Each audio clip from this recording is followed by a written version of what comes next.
जी अस्सलाम वालेकुम।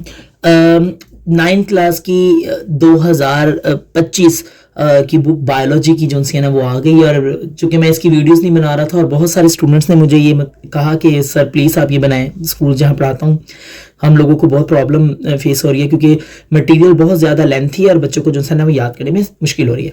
तो मैंने ये अपने पास से इन लोगों के लिए नोट बनाया। सबसे पहले बात करेंगे इनकी ब्रांचेस की, बायोलॉजी की, कि बायोलॉजी में ब्रांचेस कौन कौन सी हैं।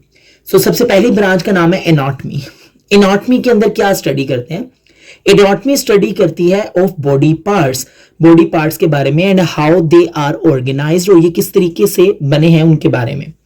या आप कह लें कि अगर आपने देखना हो कि वेयर योर स्टमक इज, कि आपका मैदा किस तरफ है, तो आप इजीली एनाटॉमी की मदद से पता चला सकते हो दिल किधर है, मैदा किधर है, lungs and so on. Physiology की बात करें तो it's a study how body parts work, कि बॉडी के जो पार्ट्स हैं वो किस तरह काम करते हैं। एग्जाम्पल के तौर पर आप लिख लीजिएगा पेपर में कि हार्ट किस तरह पंप करता है ब्लड को। ये ब्रांच जो सी है ना वो मदद करेगी फिजियोलॉजी, मुख्तलिफ ऑर्गन पार्ट्स आपकी बॉडी के किस तरह काम करते हैं। एम्ब्रियोलॉजी की बात करें तो study of how living things grow from fertilised egg, कि किस तरीके से चीजें इवेंचुअली ग्रो करती हैं। मसलन एक फर्टिलाइज एग से, कि एक बेबी जो पैदा होता है और वो किस तरह बलूगत की स्टेज में एंड सो ऑन वो बढ़ता है और एक डेवलप ऑर्गेनिज्म के अंदर कन्वर्ट हो जाता है। तो ये हम लोग एम्ब्रियोलॉजी में पढ़ेंगे। अगर हम जेनेटिक्स की बात करें तो ये स्टडी है ट्रेड्स के बारे में, कि किस तरह एक नस्ल से दूसरी नस्ल में how traits are pass from parents to kids, किस तरीके से एक पेरेंट से किड्स पे जाती हैं खसूसियात। मसलन अगर आपकी मम्मा का रंग आंखों का ब्लू है तो बच्चे का भी रंग ब्लू है। तो जेनेटिक्स जो है ना वो बताएंगे ट्रेड्स के बारे में। अगर बात करें मॉलिक्यूलर बायोलॉजी की तो ये स्टडी करेंगे टीनी मॉलिक्यूल्स के, लिविंग थिंग्स के, जैसा कि डीएनए है, डीऑक्सी राइबोन्यूक्लिक एसिड, और फिर प्रोटीन्स वगैरह हैं। हिस्टोलॉजी की बात करें तो ये स्टडी है किस चीज की? टिश्यूज की है, under a microscope like looking at a group of cells, जिसमें आप ग्रुप ऑफ सेल्स के बारे में स्टडी कर सकते हो। तो आप टिश्यूज के बारे में स्टडी करना चाह रहे हैं तो ये कौन सी ब्रांच कवर करेगी? हिस्टोलॉजी। और लास्ट में पैलेंटोलॉजी के बारे में बात करेंगे, जो एंशिएंट प्लांट हैं, एनिमल्स हैं, फॉसिल्स हैं, उनकी स्टडी को पैलेंटोलॉजी कहते हैं। ठीक है। उसके बाद अगर बात करेंगे हम लोग टेक्सोनॉमी की, तो इतना लेंथी ना लिखिएगा, 2 नंबर की डेफिनेशन आनी है तो मैंने इसको उसके लिहाज से अरेंज कर दिया आप लोगों को। तो study of classifying living thing को क्लासिफाई किया हुआ है, एनिमल्स के ग्रुप अलग, प्लांट्स के ग्रुप अलग, तो इसकी स्टडी को क्या कहा जाएगा? टेक्सोनॉमी कहा जाएगा। इकोलॉजी की बात करते हैं, ये स्टडी है हाउ लिविंग थिंग, किस तरीके से लिविंग थिंग्स जो है वो इंटरेक्ट कर रहे हैं with each other and their environment, और इन्वायरमेंट से। मसलन एनिमल किस तरह डिपेंड कर रहा है प्लांट के ऊपर, तो हम इकोलॉजी पढ़ेंगे। यानी इकोलॉजी में हम जानवरों का आपस में तो इंटरेक्शन देखेंगे ही, साथ साथ इन्वायरमेंट के साथ उनकी क्या इंटरेक्शन है ये भी पढ़ेंगे।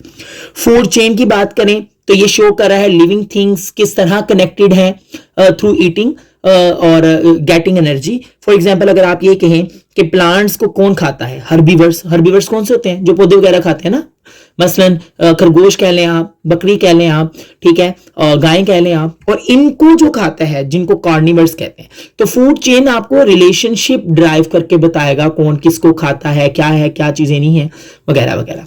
और इसके बाद मेरीन बायोलॉजी की बात करते हैं। ये मेरीन बायोलॉजी क्या है भाई? This is about the studying life of ocean, समुद्र के बारे में, उनके अंदर मौजूद जो क्रिएचर्स हैं उनके बारे में जो स्टडी है उनको देखेंगे। मिसाल के तौर पर मैंने देखूंगा कि मछलियां जो कोरल रीफ के अंदर अपना झुंड बनाकर रहती हैं उनको क्या कहा जाएगा? मेरीन बायोलॉजी कहा जाएगा।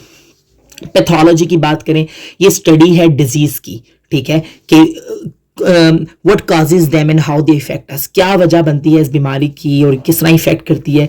ये डॉक्टर्स को हेल्प आउट करती है in order to figure out the disease को फिगर आउट करने के लिए, डायग्नोस करने के लिए या ट्रीट करने के लिए, like cancer and so on.